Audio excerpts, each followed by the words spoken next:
our Ridgewood neighbors and possibly many more are still missing in the World Trade Center rubble.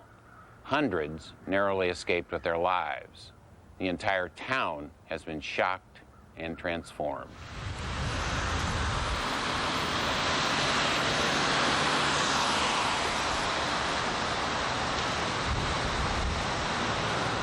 Flags fly at half-mast, and they fly everywhere. The Overlook, once a place of beauty and romance, has been turned into a memorial.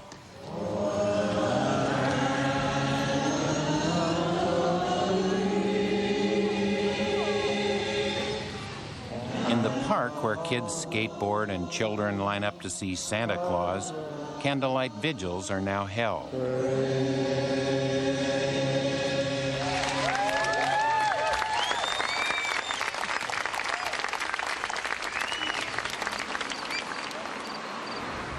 We lift up to you, Lord, those that struggle to find meaning.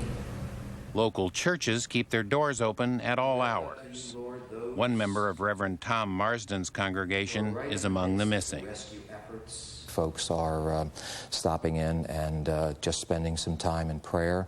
Some are using this as a place just to quietly cry. And everyone in town wants to do something to help. Please help. Stop to support our country. And we thought 25 Children canvass the neighborhoods for donations for the rescue workers. Our local firefighters volunteered to go to the World Trade Center site to aid in rescue efforts. I believe it's good that we can go over and try to help, some of the people from our town and show them that we're there to support them in the loss of their loved ones. And hopefully we'll be able to do some good today. The town's Red Cross office is abuzz. Volunteers load supply trucks and answer thousands of calls. But we really appreciate you calling the Red Cross. People feel in such an intense, overwhelming need to do something. They want to be there. They want to help try and find somebody. They want to pull away the concrete and the glass. I mean, these people, they don't ask, would it be risky? Yes. At a time like this, we welcome everyone. Their disaster relief class is standing room only these days. The worst in the human spirit was experienced, and it's brought out the most glorious in the human spirit, I believe. And that's what we're seeing even here in Ridgewood. When you see little knots of cars and people in this town, it's normally for a happy social occasion like a backyard barbecue or a child's birthday party. Now these clusters are somber gatherings of friends and neighbors trying to comfort a family and shoulder some of the grief. My friend, John Van Devender, went to work on an early train Tuesday bound for his office on the 92nd floor of the North Tower of the World Trade Center. During the attacks, he talked with his wife and son a few times on the telephone. Then the building collapsed, and he has not been heard from since. By his wife, Annie, their 14-year-old son, John, and their two daughters, Janie, 9, and Molly, 5. Janie still tries to reach him on his cell phone. Annie has told her children that their father is probably not coming home. And I do believe with all my heart that things happen for a reason, and something will come out of this. If it's just that my children are stronger people for having gone through this, or something good has to come of this, because it's so awful that this can't just have happened for no reason. I have no regrets. We knew we were lucky, and we would tell each other all the time how lucky we were. And we used to tell the kids how lucky we were, the 5 of us. And she's found strength in visiting others in town who are also missing loved ones in this disaster. I kept saying, I feel so sorry I'm for myself. Mm-hmm. And somehow visiting the other women yesterday, I don't know, something lifted. And I know, again, I'm not alone. just driving Molly to school this morning, all the flags. And I just to know that so many people care. To this tranquil town that has always provided a refuge from the pressures, problems, and pandemonium of the outside world, monstrous evil has come from distant lands, set upon New York, and reached its deadly tentacles up these tracks.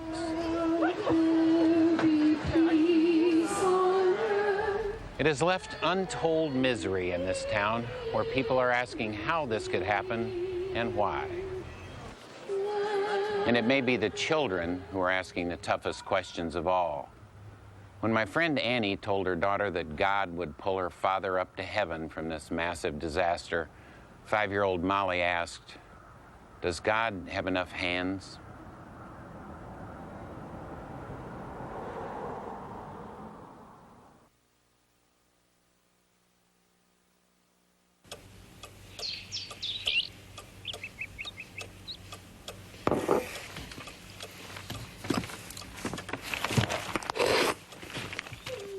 Folgers Decaf. Really good coffee.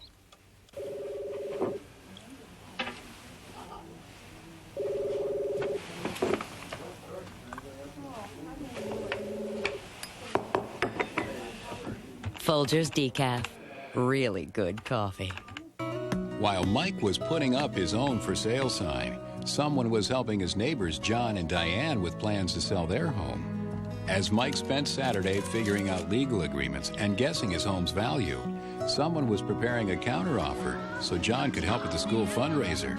And while Mike and his wife were reevaluating their asking price for the 3rd time, someone was closing the sale on John and Diane's home. You've got a life. We let you live it. We're realtors. Real estate is our life. In this time of need, the American Red Cross is profoundly grateful for your generous outpouring of support. A long period of uncertainty and recovery awaits us all. Please maintain your resolve to donate blood. Call 1-800-GIVE-LIFE to schedule an appointment, and please be persistent. Again, call 1-800-GIVE-LIFE. Together, we can save a life.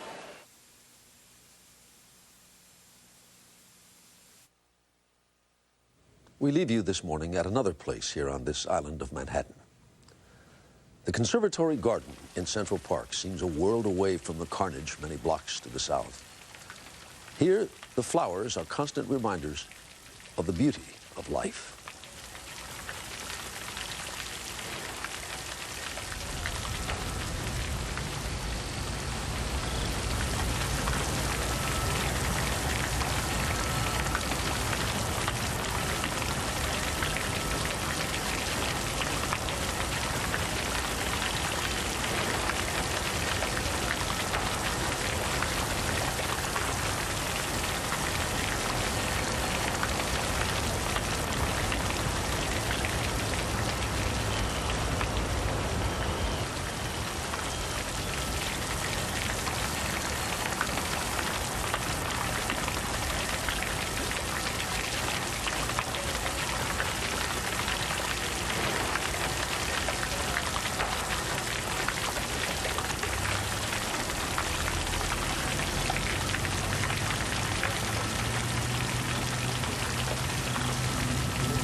Conservatory Garden at Central Park in New York City.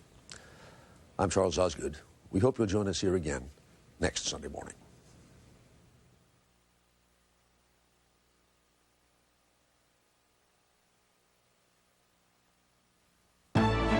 Experience you can trust. CBS News. This fall, only one network has it all. CBS. CBS. CBS. CBS. The best comedy. Carry me upstairs and have your way with me.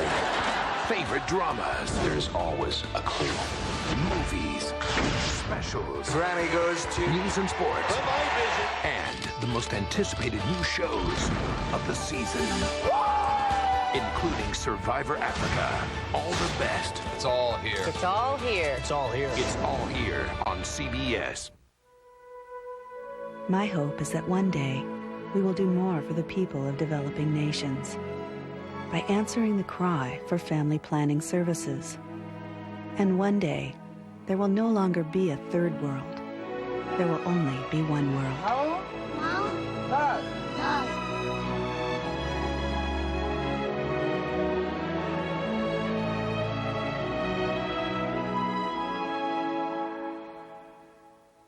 Visit the Nature Conservancy on the web at nature.org.